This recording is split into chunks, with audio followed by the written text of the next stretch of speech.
kami menyambut Bapak Ibu Saudara semua di ibadah online GBC Tower 1 Jakarta Pusat dan City Tower 2 The Breeze BSD. Bagi Bapak Ibu Saudara semua yang baru pertama kali bergabung bersama dengan kami mengucapkan selamat bergabung dalam ibadah online kami. Firman Tuhan di Filipi 4 ayat 6 mengatakan, janganlah hendaknya kamu khawatir tentang apapun juga, tapi nyatakan dalam segala hal keinginanmu kepada Allah dalam doa dan permohonan dengan ucapan syukur. Apapun situasi yang Bapak Ibu Saudara semua alami saat ini, saya sungguh percaya bahwa Tuhan selalu mendengar doa-doa kita. Karena itu, janganlah tawar hati dan jangan lupa mengucap syukur dalam segala hal. Percayalah bahwa rencana Tuhan selalu indah pada waktunya. Bagi Bapak Ibu Saudara semua yang belum bergabung di dalam Community of Love atau KUL, kami mau mengajak semuanya untuk bergabung di dalam KUL yang ada. Sebab di dalam KUL kita akan belajar, bertumbuh bersama, dan menjadi berkat bagi orang-orang di sekitar kita. Untuk informasi lebih lanjut mengenai KUL, bisa scan barcode yang ada. Jika Bapak Ibu Saudara semua memerlukan layanan doa dan informasi tambahan, silakan menghubungi nomor-nomor di bawah ini. Dengan senang hati, kami akan melayani Bapak Ibu Saudara semua. Saya sungguh berharap Bapak Ibu Saudara semua dapat mengikuti ibadah ini sampai selesai dan menerima berkat Tuhan. Dan sebelum kita memulai ibadah kita pada hari ini, mari kita saksikan beberapa tayangan pengumuman berikut ini.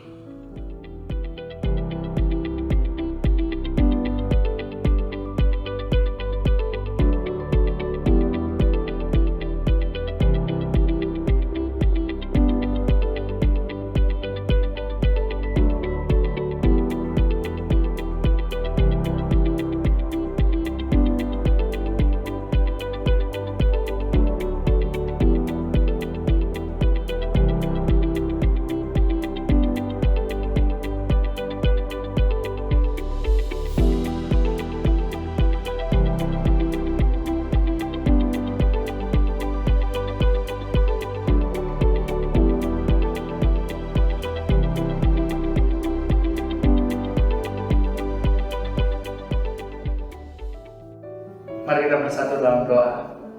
Bapa kami di surga, kami mengucap syukur atas kasih dan kuasa-Mu dalam kehidupan kami. Kalau sebentar lagi kami akan memuji menyembah nama-Mu, bertatalah atas pujian dan penyembahan kami, dan mampukan kami untuk menerima firman-Mu.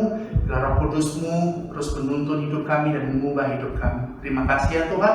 Di dalam nama Tuhan Yesus, haleluya, amin. Kami bersyukur Tuhan untuk kasih setia-Mu.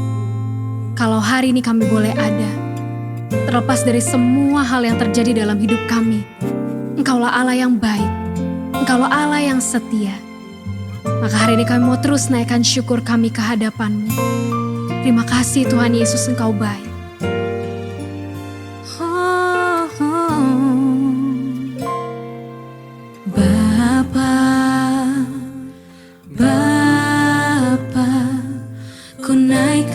Syukur padamu, Bapa, Bapa, ku sembah sujud kepadamu,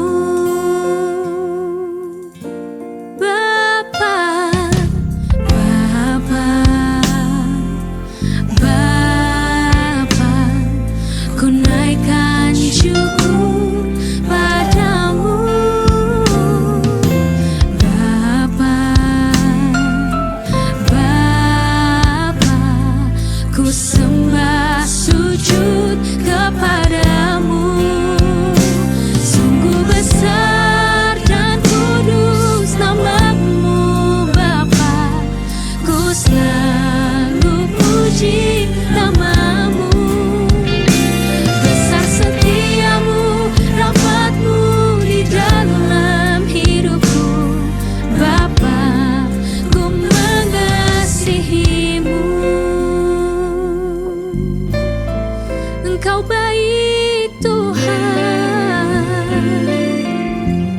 syukur lebih lagi saudara.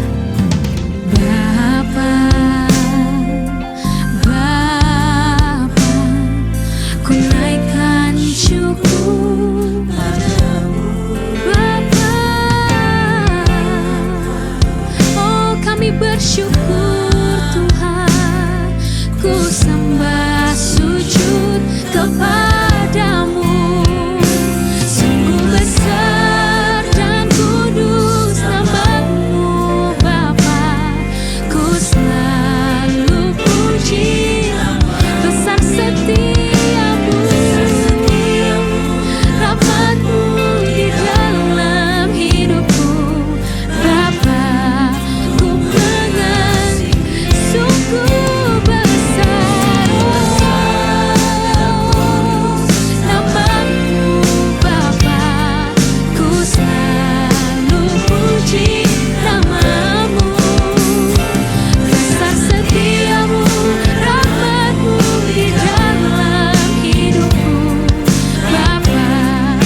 Engkaulah Allah yang setia akan janji-Mu Tuhan.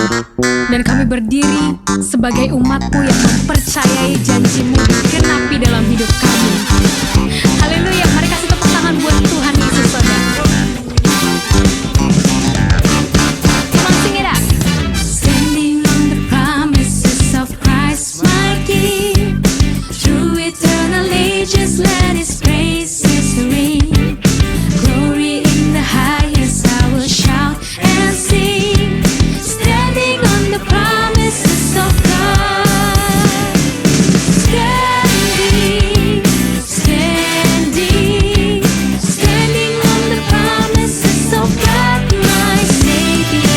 Standing, standing, I'm standing on the promises of God.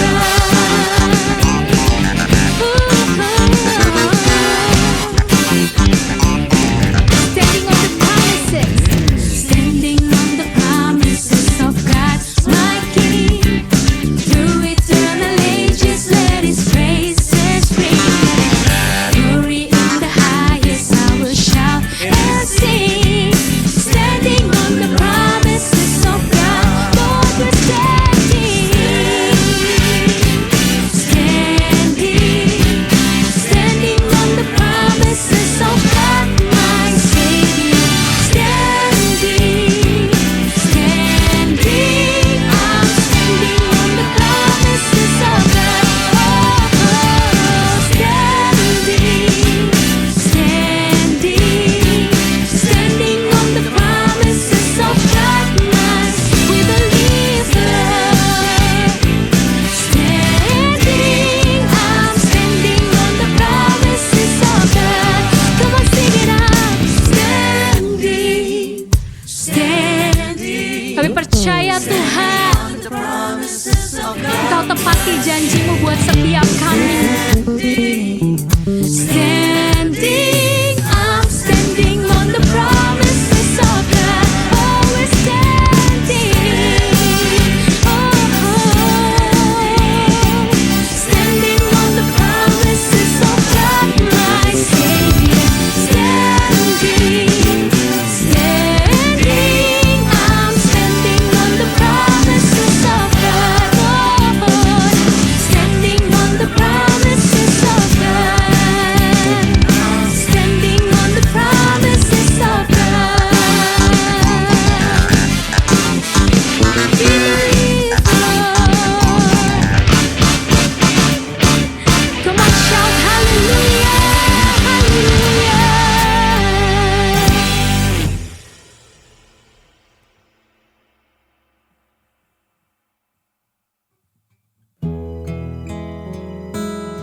Kami datang ke hadapan-Mu, Bapa. Kami mau menyatakan bahwa kami memerlukan Engkau dalam setiap musim kehidupan kami. Di setiap jam, kami memerlukan Engkau.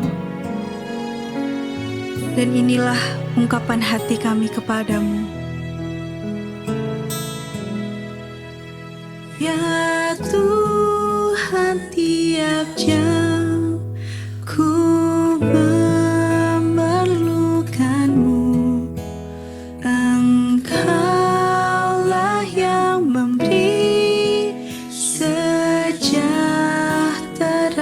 penuh.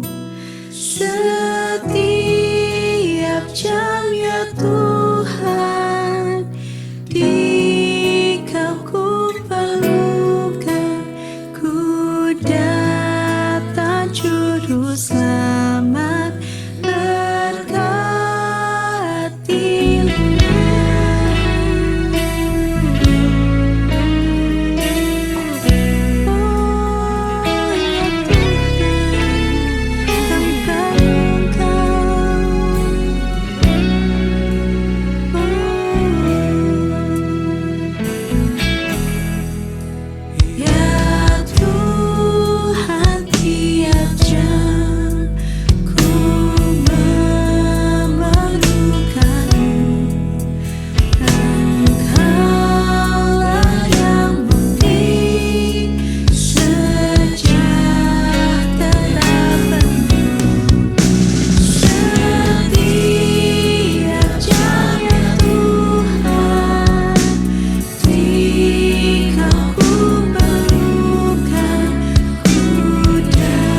Benar Tuhan, setiap saat dalam hidup kami hanya ingin berada di dalam hadirat-Mu. Karena di situ kami temukan kasih-Mu yang begitu indah bagi hidup kami. Thank you Jesus. Kasih Yesus sungguh indah di dalam hidupku ini. Sungguh manis, lebih manis hidup bersama Yesus. Oh kasih Yesus sungguh indah di dalam hidupku ini. Sungguh manis, lebih manis hidup bersama Yesus. Yesus, nama Yesus, pujilah Dia. Kasih-Nya kepada saya sampai selama-lamanya.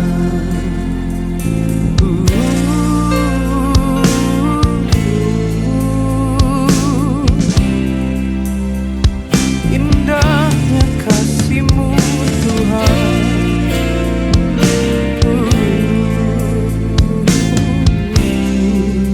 Oh kasih Yesus sungguh indah di dalam hidupku ini. Sungguh manis, lebih manis hidup bersama Yesus. Oh Yesus, nama Yesus, pujilah Dia. Kasih-Nya kepada saya sampai selama-lamanya. Oh kasih-Nya kepada saya sampai selama-lamanya. Saudara, betapa indahnya berada di dalam kasih Yesus. Amin. 1 Yohanes 4 ayat 18 berkata, di dalam kasih tidak ada ketakutan. Kasih yang sempurna melenyapkan ketakutan. Sebab ketakutan mengandung hukuman, dan barang siapa takut, ia tidak sempurna di dalam kasih. Kita semua sempurna di dalam kasih Yesus. Amin. Mari katakan pujian ini. Yesus, nama Yesus, pujilah Dia. Kasih-Nya kepada saya sampai selama-lamanya. Yesus, nama Yesus, pujilah Dia. Oh kasih-Nya kepada saya sampai selama-lamanya. Sekali lagi katakan, oh Yesus, nama Yesus, pujilah Dia. Kasih-Nya kepada saya sampai selama-lamanya. Oh kasih-Nya kepada saya sampai selama-lamanya. Thank you Jesus. Happy Sunday semua. Tema yang akan dibahas hari ini adalah 3 berkat kekudusan bagi generasi Yeremia. Ini adalah hari-hari yang sangat menentukan bagi umat Tuhan di akhir zaman, di mana semua orang sedang ada dalam kondisi yang tidak menentu karena pandemi yang melanda seluruh dunia. Dengan adanya situasi seperti ini, kita sebagai umat Tuhan dihadapi dengan 2 pilihan. Kita bisa menyerah kepada keadaan di sekeliling kita, atau kita bisa bangkit dan melakukan kehendak Tuhan pada zaman ini. Salah satu kehendak Tuhan pada zaman now adalah Dia akan membangkitkan sebuah generasi yang disebut sebagai generasi Yeremia. Ini adalah sebuah generasi anak-anak muda yang dipersiapkan untuk penuaian yang terbesar di akhir zaman ini. Ciri-ciri generasi Yeremia seperti yang disampaikan oleh gembala sidang kita adalah anak-anak muda yang dipenuhi dengan Roh Kudus, cinta mati-matian kepada Tuhan Yesus, tidak kompromi terhadap dosa, dan akan bergerak untuk memenangkan jiwa. Tuhan mempunyai rencana yang hebat untuk generasi ini. Namun iblis mengetahui hal tersebut. Oleh sebab itu, dia berusaha dengan segala macam cara untuk menghancurkan generasi ini dengan dosa dan segala daya tariknya. Ibrani 12 ayat 14 berkata, "Berusahalah hidup damai dengan semua orang dan kejarlah kekudusan, sebab tanpa kekudusan tidak seorang pun akan melihat Tuhan." Ayat di atas adalah bukti di antara begitu banyak firman Tuhan yang menunjukkan bahwa kekudusan adalah perintah dan syarat yang dari Tuhan kalau kita mau melihat kuasa dan kemuliaannya dinyatakan. Sebaliknya, dosa adalah penyebab utama gagalnya atau tertundanya rencana dan kehendak Tuhan di dalam kehidupan orang percaya. Sayangnya, banyak anak Tuhan tidak menyadari hal ini. Iblis akan selalu berusaha untuk menutupi kebenaran ini dengan berbagai tipu muslihatnya. Jadi apa sebenarnya yang iblis sedang berusaha untuk melakukan? Pertama-tama, iblis mau menghancurkan masa depan generasi Yeremia. Iblis memang tidak maha tahu, tetapi dia tentu mengetahui banyak hal. Dia mengetahui kekuatan dan kelemahan kita. Dan beberapa contoh senjata yang sering dipakai iblis melawan generasi muda adalah kekerasan, narkoba, imoralitas seksual, dan banyak hal lainnya. Lalu apakah yang terjadi ketika kehidupan generasi muda dikuasai oleh dosa? Yang pertama adalah hatinya menjadi keras. Hal pertama yang direbut iblis ketika seseorang hidup dalam dosa adalah hatinya. Sebab dosa menjauhkan kita dari Tuhan dan membuat kita dingin terhadap firman Tuhan. Kekerasan hati akan membuat kita susah untuk diajar dan dibentuk oleh kebenaran firman. Yang kedua adalah hidupnya tidak menjadi maksimal. Yohanes 15 ayat 5 berkata, "Akulah pokok anggur dan kamulah ranting-rantingnya. Barang siapa tinggal di dalam aku dan aku di dalam dia, ia akan berbuah banyak, sebab di luar aku kamu tidak dapat berbuat apa-apa." Kehendaknya adalah supaya kita hidup dalam segala kelimpahan, baik jasmani maupun rohani. Tetapi dosa menjauhkan kita dari semua itu. Tetapi pilihannya ada di tangan kita masing-masing. Mari kita menabur yang baik, maka kita akan menuai keberhasilan dan kebaikan bagi kemuliaannya. Yang ketiga adalah kebinasaan kekal. Dosa pada akhirnya akan membawa kita kepada kematian, yaitu hukuman yang kekal di neraka. Banyak orang sekarang bersembunyi di balik pengajaran yang berkata, sekali selamat tetap selamat. Tetapi seperti yang dikatakan oleh firman Tuhan di Filipi 2 ayat 12, kita mempunyai tanggung jawab untuk mengerjakan keselamatan itu. Oleh sebab itu, bangunlah dan hidup dalam kekudusannya. Saudara, ada 3 berkat yang akan kita terima ketika kita memutuskan untuk hidup dalam kekudusannya. Yang pertama, kita akan siap untuk menerima kepercayaan yang besar dari Tuhan. Seperti yang dikatakan di Matius 25 ayat 21. Tuhan mau mempercayakan hal yang besar kepada kita, tetapi itu semua harus dimulai dari ketaatan kita akan firman-Nya. Sekali lagi, pilihannya ada di masing-masing tangan kita. Yang kedua adalah kekudusan akan mendatangkan berkat dan anugerah Tuhan yang berlimpah.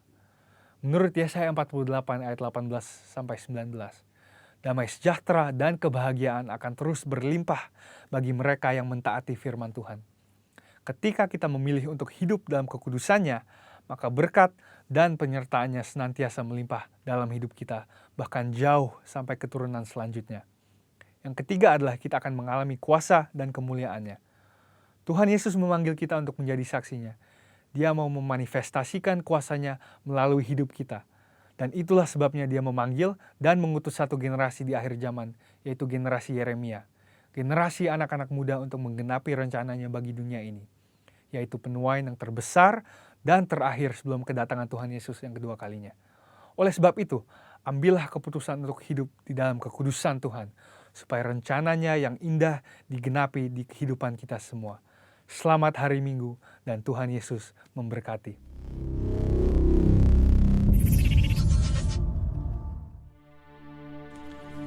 Saya mengajak semua kita memperkatakan firman Tuhan dari Mazmur 91. Dalam lindungan Allah, orang yang duduk dalam lindungan yang maha tinggi dan bermalam dalam naungan Yang Maha Kuasa. Akan berkata kepada Tuhan, tempat perlindunganku dan kubu pertahananku, Allahku yang kupercayai. Sungguh, Dialah yang akan melepaskan engkau dari jerat penangkap burung, dari penyakit sampar yang busuk. Dengan kepaknya ia akan menudungi engkau, di bawah sayapnya engkau akan berlindung. Kesetiaannya ialah perisai dan pagar tembok. Engkau tak usah takut terhadap kedahsyatan malam, terhadap panah yang terbang di waktu siang, Terhadap penyakit sampar yang berjalan di dalam gelap, terhadap penyakit menular yang mengamuk di waktu petang.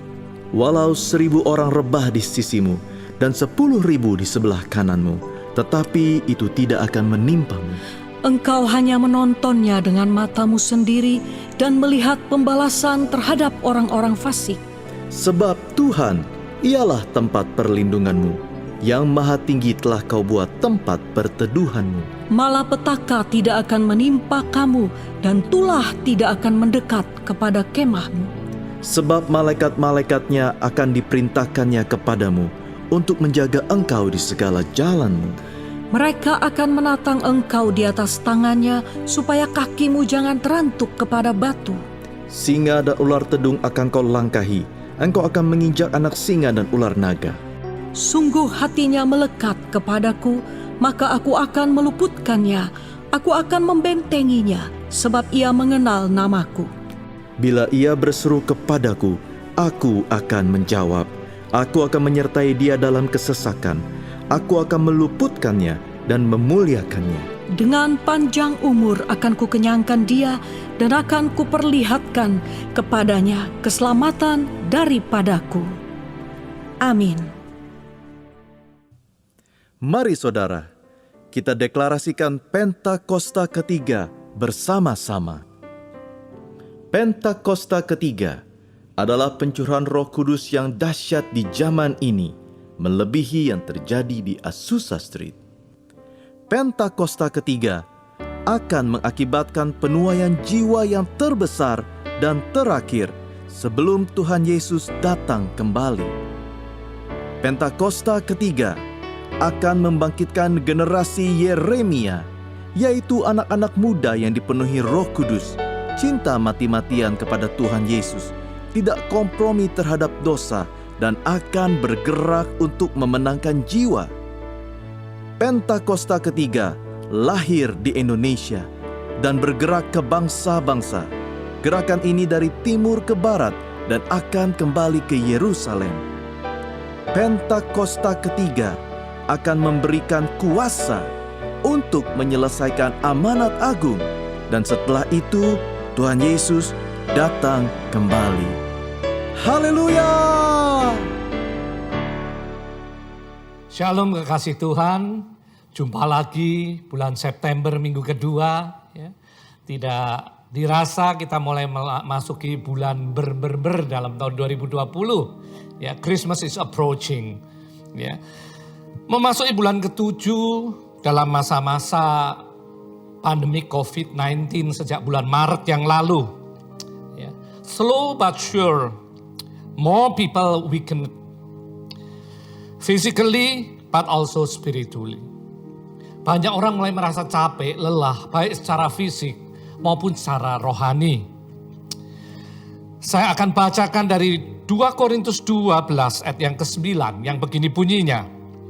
Tetapi jawab Tuhan kepadaku, cukuplah kasih karuniaku bagimu, sebab justru dalam kelemahanmu lah kuasaku menjadi sempurna.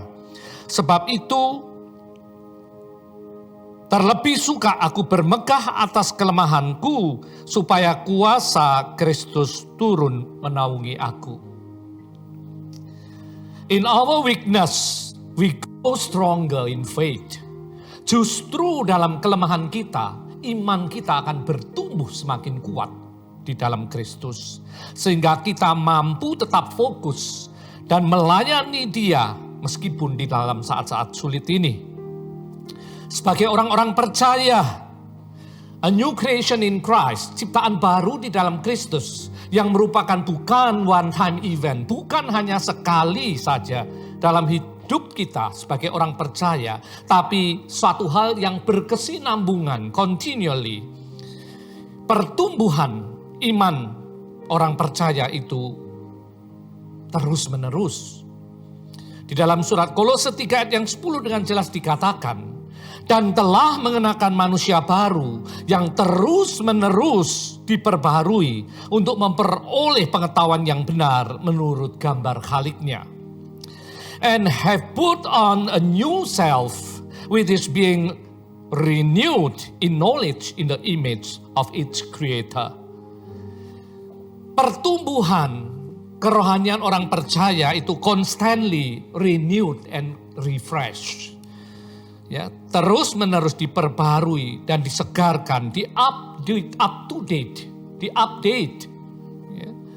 Melalui pembacaan firman, belajar firman, merenungkan firman Tuhan, kita terus menerus secara konstan akan bertumbuh dan dibaharui. Kita untuk ngerti apa kehendak dari pencipta kita yang memberikan kehidupan selama kita di dunia. Ada purpose, ada tujuan, ada destiny, ada tujuan akhir yang harus dicapai oleh kita ciptaan yang direncanakan oleh Sang Pencipta. Dalam 2 Petrus pertama, ayat yang pertama sampai ke-11, di situ sangat-sangat jelas apa tujuan dari Sang Pencipta memberikan anugerah kehidupan kepada saudara dan saya. Dimulai dengan memberikan benih iman yang merupakan bukan hasil usaha kita. Seperti yang tertulis di dalam Efesus 2 ayat 8 dan 9. Ayat pertiga dari perikop 2 Petrus pertama, judulnya adalah panggilan dan pilihan Allah. Di sini kita mengerti apa tujuan, apa purpose, apa destiny yang harus digenapi dalam hidup kita sebagai ciptaan Allah yang telah dipilih dan dipanggil sebagai ciptaan baru di dalam Kristus. Pertanyaannya, sudahkah hidup kita yang kita hidupi saat ini adalah menggenapi dari panggilannya? Apakah kriteria tercapai atau tergenapi panggilan Allah dalam hidup orang percaya? Kriteria dari tergenapi atau tercapainya panggilan dalam hidup orang percaya adalah ketika menyelesaikan pekerjaan atau tugas yang dipercayakan pada diri kita masing-masing. Allah mempercayakan tugas bukan standar satu untuk semuanya. Tapi berbeda. Saudara ingat dalam perumpamaan tentang talenta. Ada yang diberi 1 talenta, 2 talenta, bahkan 5 talenta. Sesuai dengan kapasitasnya. Bagian kita dari orang-orang percaya adalah mengusahakan, memultiplikasikan apa yang sudah dipercayakan oleh Allah untuk kemuliaan kerajaan sorga. Hari-hari ini, mari periksa diri. Are we on progress of fulfilling His plans? Apakah kita sedang dalam progres suatu tindakan kemajuan dalam menggenapi rencana-rencana Allah? Sebab begitu banyak orang-orang Kristen yang katanya dewasa, tapi tidak pernah menghasilkan buah, tidak pernah menggenapi pekerjaan yang dipercayakan Sang Pencipta kepada ciptaannya. Ingat, kedewasaan adalah pilihan, bukan soal umur. Kedewasaan adalah keputusan, bukan soal waktu. Efesus 4 ayat yang 14 adalah kriteria kedewasaan rohani. Sehingga kita bukan lagi anak-anak yang diombang-ambingkan oleh rupa-rupa angin pengajaran, oleh permainan palsu manusia dalam kelicikan mereka yang menyesatkan. Jelas. Sebagai calon-calon mempelai kerajaan surga, kita harus didapati dewasa secara rohani. Di dalam Ibrani 5 ayat 14 kembali dijelaskan, tetapi makanan keras adalah untuk orang-orang dewasa yang karena mempunyai panca indera yang terlatih untuk membedakan yang baik daripada yang jahat. Kalau kita mundur sebelumnya di ayat ke-13. Sebab barang siapa masih memerlukan susu, ia tidak memahami ajaran tentang kebenaran sebab ia adalah anak kecil. Saudara, kalau kita sering kali tertemplak saat kita mendengar, membaca firman, kebenaran, dan ada kesadaran untuk memperbaiki diri, berarti saudara ada dalam proses dan progres untuk bertumbuh dewasa secara rohani. Tetapi saat Anda mendengar firman yang menemplak, membuat saudara baper, bahwa perasaan tersinggung, ngambek, lebih baik pindah gereja, tidak gereja-gerejaan. Jelas ada di mana level kerohanianmu saat itu. Kedewasaan rohani diawali dari kedewasaan iman. Excellent faith will bring excellent ministry in your life. Yakobus 2 ayat 22. Kamu lihat bahwa iman bekerja sama dengan perbuatan-perbuatan. Dan perbuatan-perbuatan itu iman menjadi sempurna. Saudara, iman tanpa perbuatan adalah iman yang mati atau iman yang kosong. Di ayat yang ke-17 dan 20 dari Yakobus 2. Karena itu sebagai ciptaan baru di dalam Kristus, orang yang yakin bertumbuh secara rohani, kita harus menggenapi apa yang Tuhan rencanakan dan percayakan dalam hidup kita. Mengusahakannya, talenta yang sudah dipercayakan dalam hidup kita untuk kemuliaan kerajaan surga. Just do the best what God entrusted to you for His glory alone. Ada 3 poin saya ingin bagikan hari ini. Untuk kita bisa menanggapi rencana Allah untuk menghasilkan buah bagi kerajaan surga. Yang pertama, recognize your destiny. Kenali tujuan akhirmu. Artinya, ngerti benar tujuan akhir dari hidupmu sebagai orang percaya. Kita semua secara umum tahu tujuan akhir kita kembali ke rumah Bapa, masuk ke dalam kekekalan bersama tuannya. Matius 25 ayat 21 sampai 23. Maka kata tuannya itu kepadanya, baik sekali perbuatanmu itu, hai hambaku yang baik dan setia. Engkau telah setia dalam perkara kecil, aku akan memberikan kepadamu tanggung jawab dalam perkara yang besar. Masuklah dan turutlah dalam kebahagiaan Tuanmu. Saudara, kita tahu tujuan akhir dari kita adalah masuk dalam kekekalan. Tapi saudara juga mesti ngerti, mengikut Yesus itu bukan gampangan dan murahan. Ada harga yang harus dibayar. Matius 16 ayat 24 dengan jelas katakan, kalau mau ikut Yesus kita harus menyangkal diri dan memikul salibnya. Bahkan di dalam Lukas 13 ayat 24, berjuanglah untuk masuk dalam pintu yang sempit. Harus ada usaha, bukan otomatis terjadi. Karena itu penting sekali kita menyadari, destiny hidup kita bukan yang temporer tapi yang eternal, yang kekal. Sebab tanpa benar-benar kita mengerti destiny, tujuan dari hidup kita, mudah sekali kita tergoyahkan, kita distract dari destiny yang ditawarkan oleh dunia.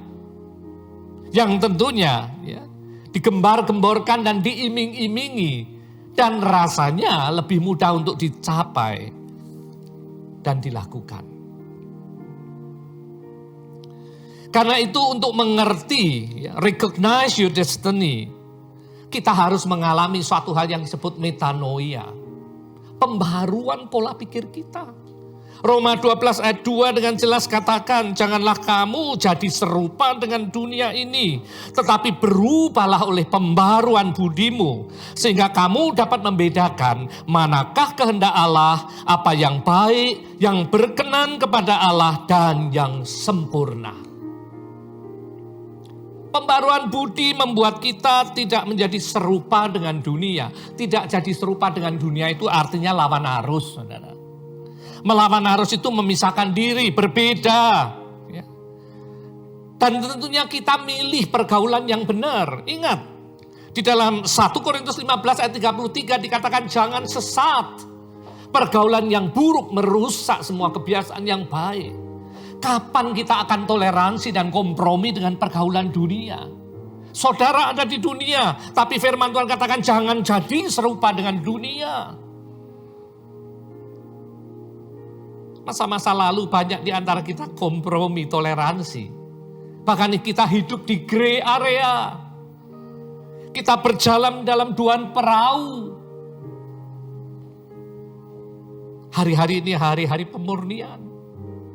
Untuk kita kembali ngerti, tidak serupa dengan dunia, apapun resikonya. Yang kedua, berubah oleh pembaruan budi, your decision, ini keputusan Anda. Saudara, ingat pembaruan budi tidak terjadi secara otomatis. Saudara jadi Kristen, dibaptis, rajin ibadah, baca firman, memberi persepuluhan dan persembahan, berkarunia bahasa roh, bahkan melayani, tidak jaminan bahwa saudara sudah mengalami metanoia atau pembaruan budi.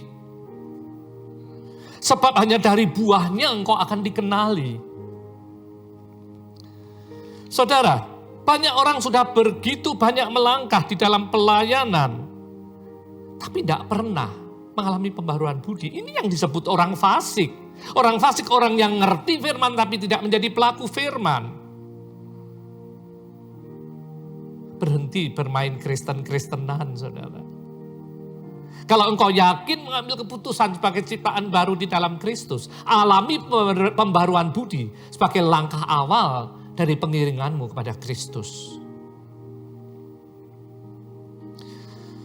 Pembaruan budi adalah keputusan. Ketika saudara memutuskan untuk menaklukkan pikiran kita kepada pikiran Kristus. Di dalam 2 Korintus 10 ayat yang kelima. Kami, saudara dan saya, mematahkan setiap siasat orang dan merubuhkan setiap kubu yang dibangun oleh keangkuhan manusia untuk menentang pengenalan akan Allah. Kami, saudara dan saya, menawan segala pikiran dan menaklukkannya kepada Kristus. Untuk apa, saudara? Supaya kita bisa membedakan mana kehendak Allah, apa yang baik, yang berkenan kepada Allah dan yang sempurna. Yang artinya selaras dengan blueprintnya Allah yang sudah disiapkan exclusively for you selama kita hidup di dunia. Artinya kita walk with Jesus. Kita bersepakat dengan rencana Allah di dalam hidup kita. Amos 3 ayat 3, berjalankah dua orang bersama-sama jika mereka belum berjanji. Artinya ada satu komitmen, ikatan perjanjian antara kita dengan Allah kita, seorang pencipta dengan ciptaannya. Saat kita ngerti benar, faham tentang destiny kita, sudah pasti kita akan lakukan apa yang Tuhan sudah percayakan dalam hidup kita ini. Dan tidak lagi merespon terhadap destiny palsu yang ditawarkan oleh dunia maupun yang timbul dari keinginan daging kita sendiri. Recognize your destiny. Satu hal yang pertama, poin pertama dari orang-orang yang bertumbuh secara rohani. Yang kedua, realize your capacity. Sadari kapasitasmu. Saudara, ingat, saudara dan saya diciptakan segambar serupa dengan Allah. In His image, imago Dei. Kita diciptakan segambar serupa dengan Allah dengan kapasitas yang berbeda. Sebab Dia adalah pencipta, our creator. Dan saudara dan saya adalah His creation, ciptaannya. Begitupun antara kita satu dengan yang lain. Tidak diciptakan dengan kapasitas yang sama. Saudara ingat tadi talenta yang dipercayakan. Ada yang 1, ada yang 2, ada yang 5. Kapasitas yang dipercayakan dalam hidupmu berbeda-beda. Sebab kapasitas merupakan investasi Allah dalam hidup orang-orang percaya, saudara dan saya. Dipercayakan untuk digunakan dan dimultiplikasikan untuk memuliakan namanya. Allah sangat tahu kapasitas kita sebab Dia yang membuat kita.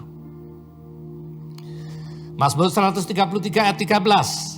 Sebab Engkaulah yang membentuk buah pinggangku, menenun aku dalam kandungan ibuku. Aku bersyukur kepadamu oleh karena kejadianku dahsyat dan ajaib. Ajaib apa yang kau buat dan jiwaku benar-benar menyadarinya.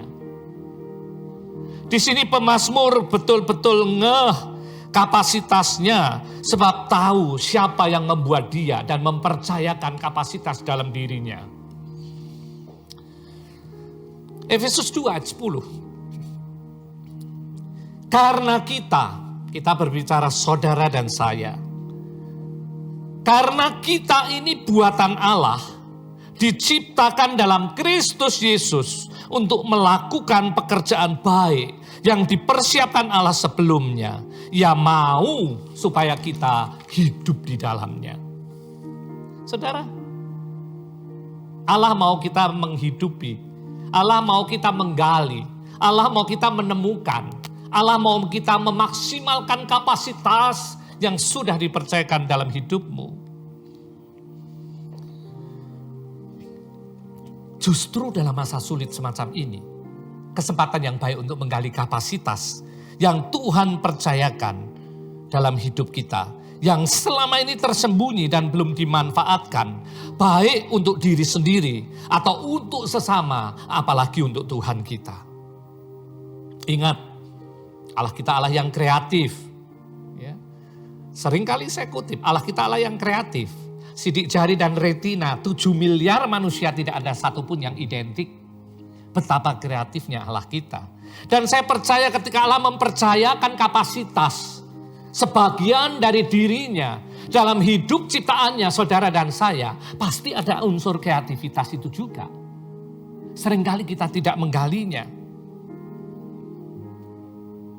Hari-hari ini begitu banyak orang bisa menemukan kapasitas yang tersembunyi, yang belum digali selama ini. Berapa banyak orang ibu-ibu ataupun anak muda sekarang urusan masak bukan cuma monopoli wanita. Pria pun banyak yang berkapasitas itu. Kita lihat chef-chef kelas dunia banyak prianya. Menggali kemampuannya untuk memasak, bikin menu-menu makanan yang lezat. Jadi berkat untuk keluarganya. Jadi berkat untuk lingkungannya. Bahkan menjadi penyelamat untuk ekonominya. Dia bisa buka catering online. Ya. Begitu banyak orang yang punya kapasitas untuk mengajar. Selama ini tidak pernah digunakan. Sekarang dengan online dia bisa buka online private lesson, ya, les pribadi melalui online. Ya. Kapasitas itu bisa digali. Kita ingat peristiwa Ishak di negeri orang Filistin dalam Kejadian 26 ayat 12 sampai 33. Di ayat yang ke-18, saat ia menggali kembali sumur-sumur lama yang dulu digali ayahnya Abraham. Saudara, mereka memerlukan air untuk ternaknya. Dan Ishak memutuskan untuk menggali, mencari, mencoba untuk menemukan sumur lama yang pernah digali ayahnya. Tapi kalau kita baca terus perikop ini secara lengkap, dari Kejadian 26. Selalu ada orang-orang yang tidak senang ketika kita mencari, menggali dan menemukan kapasitas yang Tuhan percayakan dalam hidupmu. Tidak perlu emosional ketika kita menggali kapasitas dan membuat seseorang merasa terancam dan tidak suka. Responnya harus benar. di dalam ayat 19 sampai 22, saudara baca dari Kejadian 26. Jangan bertengkar, dan mengalah itu bukan kalah. Di ayat 22, ia pindah dari situ dan menggali sumur yang lain. Tetapi tentang sumur ini mereka tidak bertengkar. Sumur itu dinamainya Rehobot. Dan ia berkata, sekarang Tuhan telah memberikan kelonggaran kepada kita, sehingga kita dapat beranak cucu di negeri ini. Orang yang dibela Tuhan hidupnya pasti jadi kesaksian. Ya. Saudara, sebab ada wibawa Kristus yang menyertai.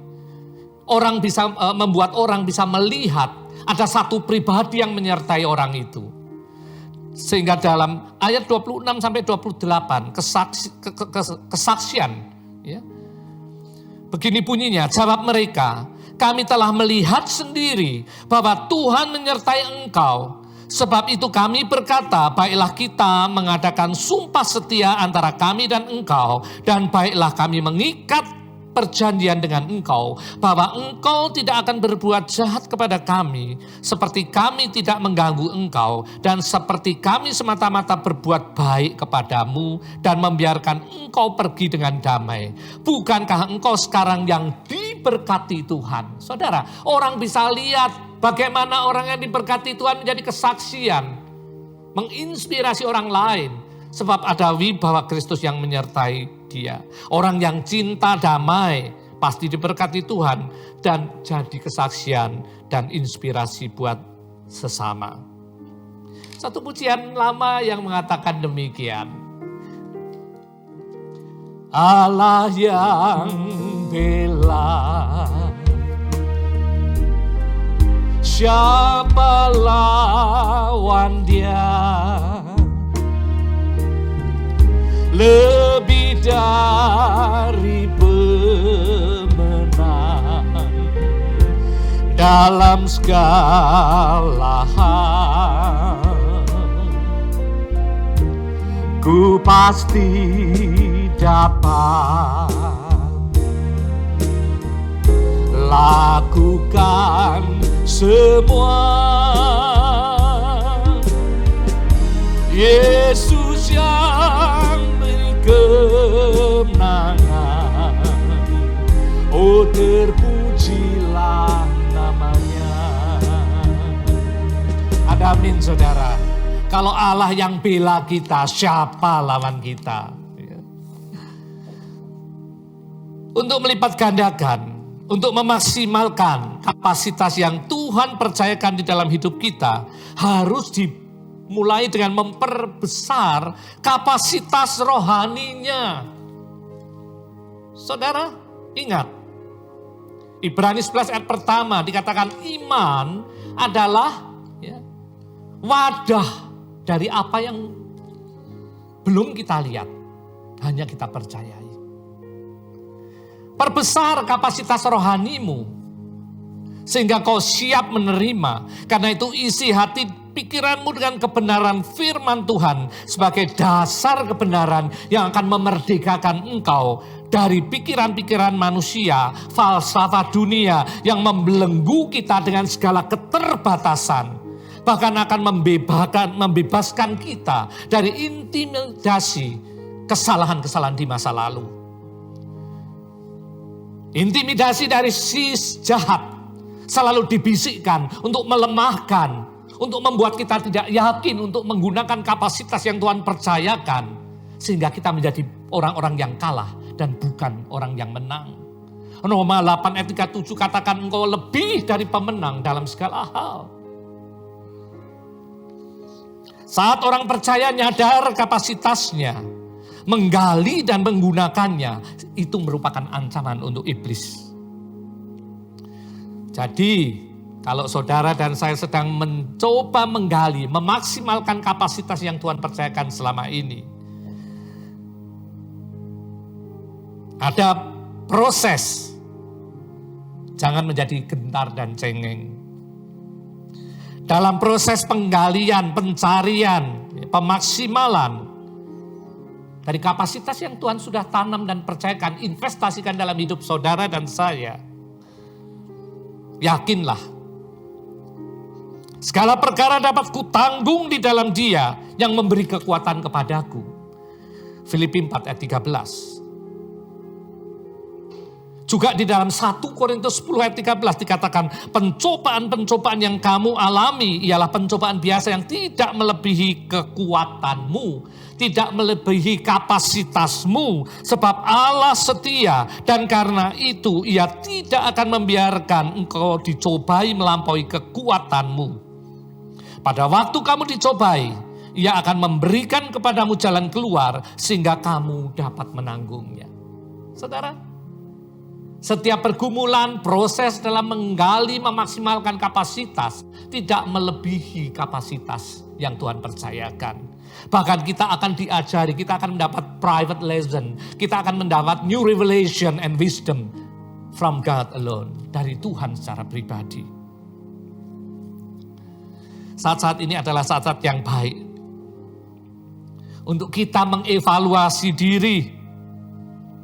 Apakah kapasitas yang Tuhan percayakan dan investasikan dalam hidup saudara dan saya selama ini kita sudah gunakan untuk melakukan pekerjaannya yang sudah dipersiapkan sebelumnya? Atau lebih digunakan untuk memuaskan diri sendiri? Yang lebih parah, digunakan untuk cheat others, untuk mengambil untung dari orang lain dan keperluan diri sendiri. Karena itu selagi masih ada waktu, periksa diri. Kalau engkau selama ini menyalahgunakan kapasitas yang Tuhan percayakan dengan satu tujuan untuk kemuliaan kerajaan surga, untuk keperluan diri sendiri, merugikan orang lain, segera bertobat. Dan gunakan kapasitas yang Tuhan percayakan untuk kembali melakukan rencana yang kekal melalui hidup kita. Jangan malas dan sembunyikan kapasitas yang Tuhan sudah percayakan. Seperti yang tertulis di dalam Matius 25 ayat yang ke-24 sampai 30 perumpamaan tentang talenta. Hamba yang dipercayakan 1 talenta tapi menyembunyikan dan tidak mau mengusahakannya. Dikatakan hamba tersebut adalah hamba yang jahat dan malas. Sehingga talenta tersebut diambil daripadanya dan dipercayakan pada orang lain yang mengusahakannya. Endingnya di ayat ke-30, campakkanlah hamba yang tidak berguna ke dalam kegelapan yang paling gelap. Di sanalah akan terdapat ratap dan gertak gigi. Saudara, orang yang tidak menggunakan kapasitas yang Tuhan percayakan dengan baik, dengan maksimal dikatakan ya, hamba yang tidak berguna, useless, hamba yang dysfunction. Saudara, hari ini kalau kita sudah recognize your destiny, engkau sadar, ngeh benar apa tujuan hidupmu. Dan engkau juga realize your capacity. Engkau ngerti ada kapasitas ilahi yang Tuhan investasikan dalam hidupmu. Bagian kita untuk melakukan poin yang ketiga. Bagian kita to act radically. Untuk melakukannya dengan radikal. Radikal seringkali konotasinya adalah negatif, yang diartikan anti mainstream, ya, ada rebellious, ada pemberontakan. Padahal arti kata dari radikal di dalam Kamus Besar Bahasa Indonesia adalah secara menyeluruh, habis-habisan, maju dalam berpikir dan bertindak, artinya all out, artinya wholeheartedly, dengan sepenuh hati. Saat engkau mengenali tujuan hidupmu dan nyadar kapasitas ilahi yang ada dalam dirimu, lakukanlah dalam setiap action kita. Kolose 3 ayat 23 berbunyi demikian, apapun, saya ulangi, apapun yang kamu perbuat, perbuatlah dengan segenap hatimu, dengan wholeheartedly, radically, seperti untuk Tuhan dan bukan untuk manusia. Saudara, bukankah sudah seharusnya setiap orang percaya melakukan segalanya dalam hidupnya dengan sepenuh hati? Hukum yang pertama dan terutama katakan kasihilah Tuhan Allahmu dengan segenap hatimu, jiwa, akal, budi. Tapi hukum yang kedua dikatakan kasihi sesamamu manusia dengan sama hati, segenap hati, jiwa, dan akal budi. Artinya dalam setiap action kita, kita lakukannya all out. Bukan setengah hati. Ayat Kolose 23 ini kadang-kadang bisa diresponi dengan negatif. Kalau responnya negatif, bisa aja dalam sisi kemanusiaan seperti ini. Tuhan itu kan tidak kelihatan. Tuhan kan tidak langsung ya, terasa akibatnya. Apalagi Tuhan adalah kasih. Jadi kalau dikatakan lakukan seperti untuk Tuhan, ya lakukan nyantai aja. Wong Tuhannya aja nyantai kok. Ya, take it easy aja. Saudara, bagaimana misalnya dalam kita memberi? Lakukan segala sesuatu untuk Tuhan, bukan untuk manusia. Ya. Kalau pemikirannya negatif seperti tadi yang saya katakan, apalagi saat-saat pandemik gini ya, pemasukan kurang. Ya. Suka-suka gua aja, toh Tuhan gak butuh-butuh amat. Saudara, orang yang demikian tidak mengerti bahwa orang yang ngerti memberi kepada Tuhan bukan karena kewajiban. Bukan karena takut kualat, kalau nggak ngasih nanti omset turun. Apalagi bukan karena mancing berkat sama Tuhan, itu dagang namanya. Tapi dia memberikan berdasarkan ketaatan dan kasihnya kepada Tuhan. Sehingga melalui apa yang dia lakukan, pekerjaan Tuhan bisa berlangsung dengan baik. Ayat ini kalau diartikan negatif, bagaimana dengan waktu? Saat-saat ini kan begitu banyak kita hidup ya. Dengan waktu yang begitu banyak luang. Bahkan banyak orang ya dengan adanya pembatasan kegiatan. Ya, kita ikut ibadah pun online. Apakah kita makin seenaknya sendiri? Habis di rumah sendiri. Kapan saja bisa.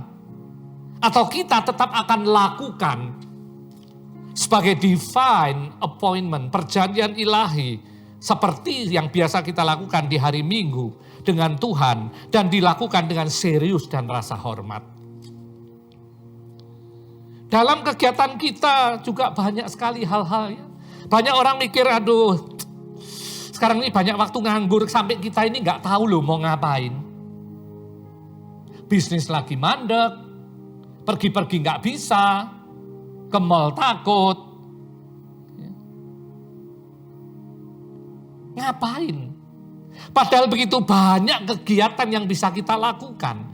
Kalau kita lakukan penggunaan waktu kita seperti untuk Tuhan, kita akan gunakan waktu-waktu yang ada ini justru untuk pendewasaan rohani kita. Untuk membangun, to build your spiritual maturity. Baca firman, ikut Bible study, pendalaman firman lebih lagi yang selama ini karena kesibukanmu dan aktivitasmu saat masa-masa lalu engkau nggak pernah mampu melakukannya dan selalu punya excuse untuk itu. Waktu yang ada kita juga bisa gunakan untuk memberikan perhatian, pay attention and care to the needy. Begitu banyak di luar sana orang-orang yang belum pernah kenal, belum pernah dengar kabar baik bahwa keselamatan hanya ada di dalam Kristus. Saya bukan penginjil, saya bukan pendeta, tapi engkau hamba Allah yang harus membagikan kabar baik keselamatan di dalam Kristus yang kau terima gratis cuma-cuma dan harus dibagikan cuma-cuma. Why don't you call so many old friends yang selama ini sudah nggak pernah keep in touch? Just say hello dan ceritakan bagaimana Tuhanmu membela engkau, bagaimana Tuhanmu memelihara engkau, bagaimana Tuhanmu menyertai engkau dalam masa-masa sulit ini. Bukankah itu suatu bentuk dari kesaksian yang merupakan penginjilan? Saudara, dalam masa sulit kita pun bisa menggunakan apa yang Tuhan percayakan. Helping hands, benevolent, berbagi kasih. Ingat, saya katakan, bukan orang berharta yang bisa berbagi dengan sesama, tapi orang-orang yang hidupi hukum Allah yang terutama dari Matius 22 ayat 37 sampai 39. Saya ada sedikit video pendek tentang bagaimana seorang homeless, seorang gelandangan mampu berbagi dalam keterbatasannya ketika dia mendapatkan berkat. Kita lihat tayangannya sebentar.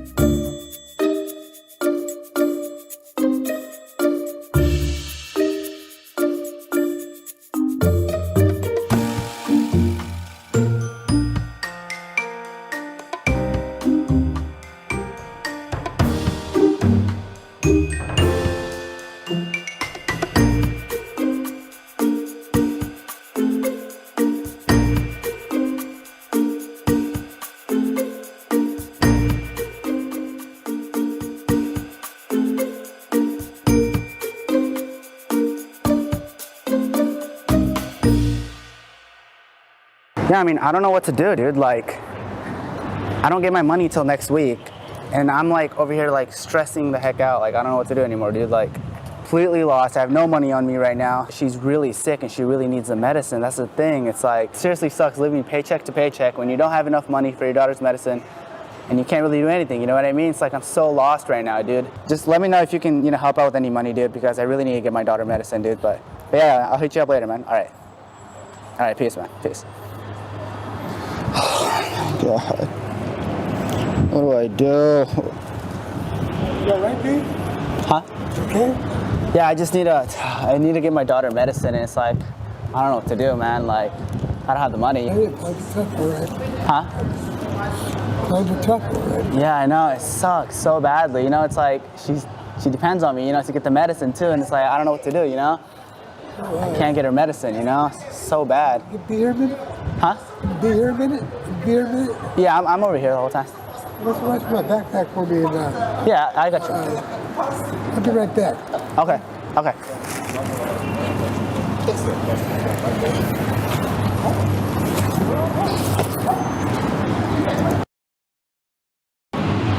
Hey, sir, what's up? How you feeling? Huh? How you feeling?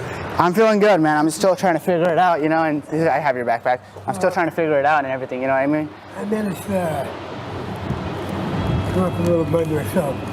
Oh, what happened to your bags?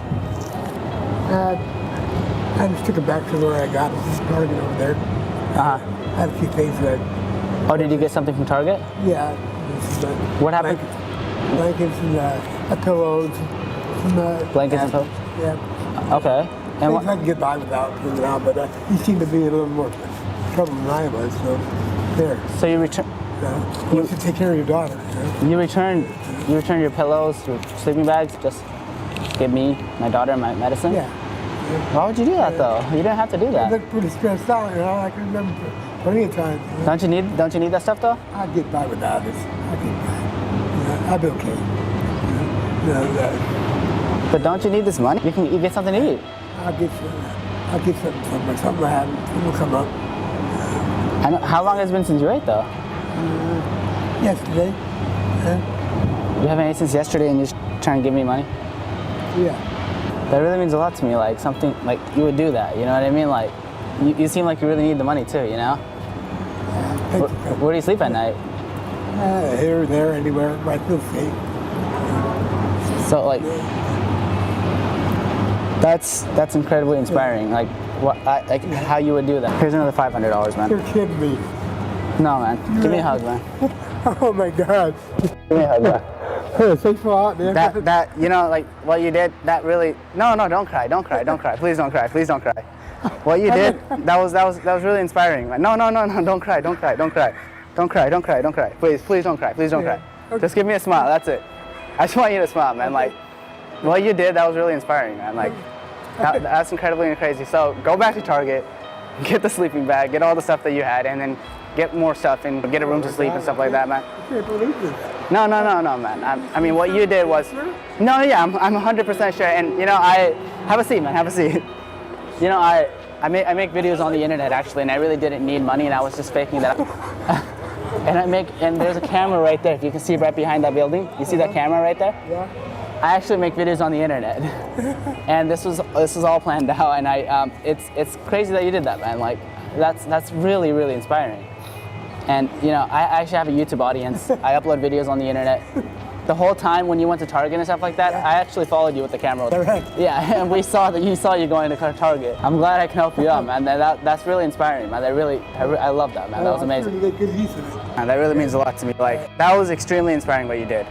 Seriously, it really was, man. I hope you have a good day, okay? Yeah, thank you. Thank you. Saudara diberkati.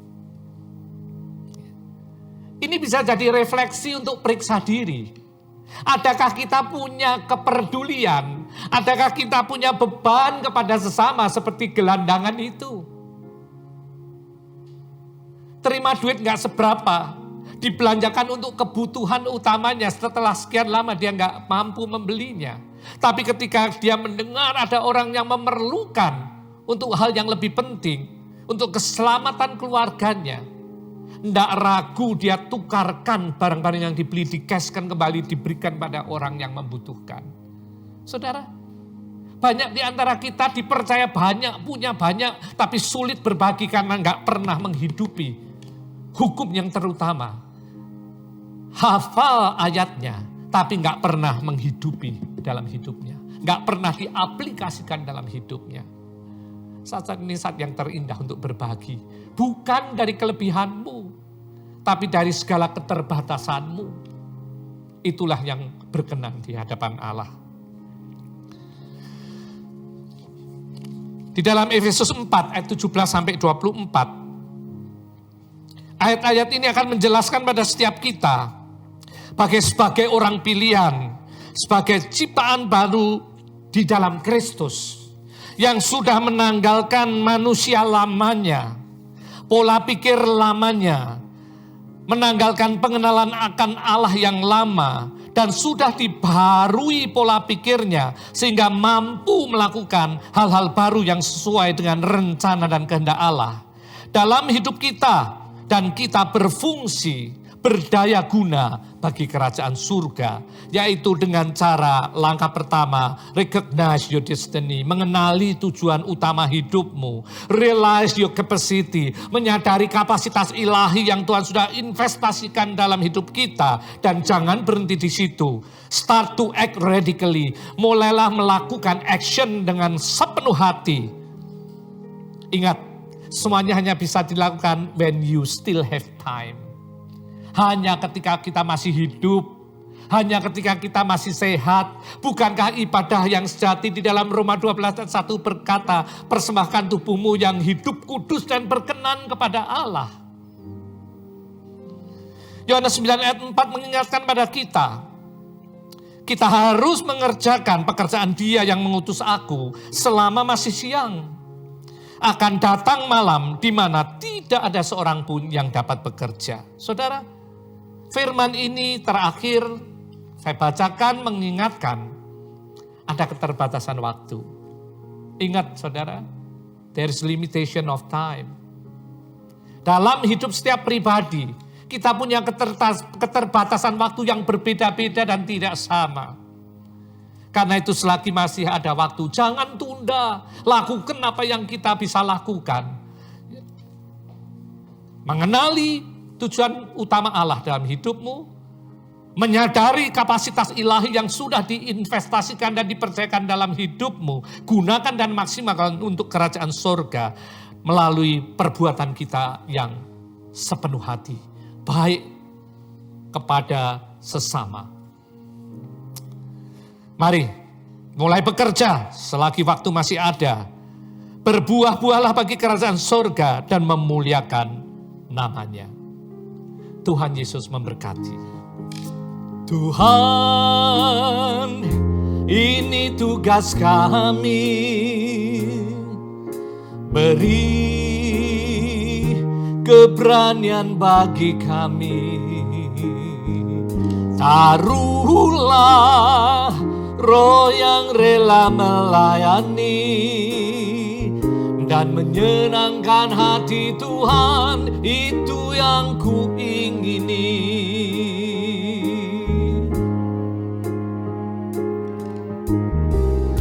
Berikan pada kami hati yang mengasihi jiwa-jiwa yang belum mengenal kasih Bapa. Mereka yang dalam gelap, mereka yang tersesat, hati kami iba seperti hati-Mu Yesus. Tuhan, ini tugas kami, beri keberanian bagi kami. Taruhlah roh yang rela melayani dan menyenangkan hati Tuhan, itu yang ku ingini. Oh Tuhan, ini tugas kami, beri keberanian bagi kami. Taruhlah roh yang rela melayani dan menyenangkan hati Tuhan, itu yang ku ingini. Dan menyenangkan hati Tuhan, itu yang ku ingini. Dan menyenangkan hati Tuhan, itu yang ku ingini.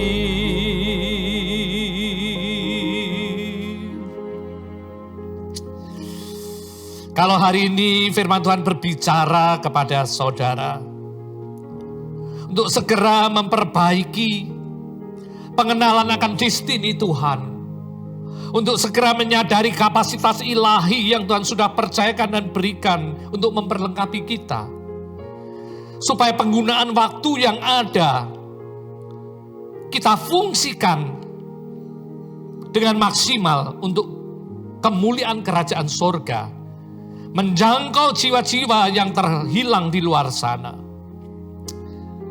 Kalau engkau berkata, ya, angkat tangan kananmu, saya akan berdoa untuk kita semua. Bapa yang kami sapa di dalam nama Kristus, Kau lihat tangan-tangan yang terangkat merespon suaramu, merespon undanganmu, merespon teguranmu, sehingga kami menyadari masih ada kesempatan yang Tuhan berikan untuk kami berbalik dari kesalahan kami. Hari ini kami berkata, Roh Kudus, aku mengerti destiniku. Aku sadar kapasitas yang Tuhan sudah perlengkapi dalam diriku. Karena itu aku siap untuk action radically. Melakukannya dengan wholeheartedly, dengan sepenuh hati. Habis-habisan di sisa waktu yang Tuhan masih percayakan dalam hidupku. Bapa, terima kasih. Kau lihat setiap mereka yang mengangkat tangannya,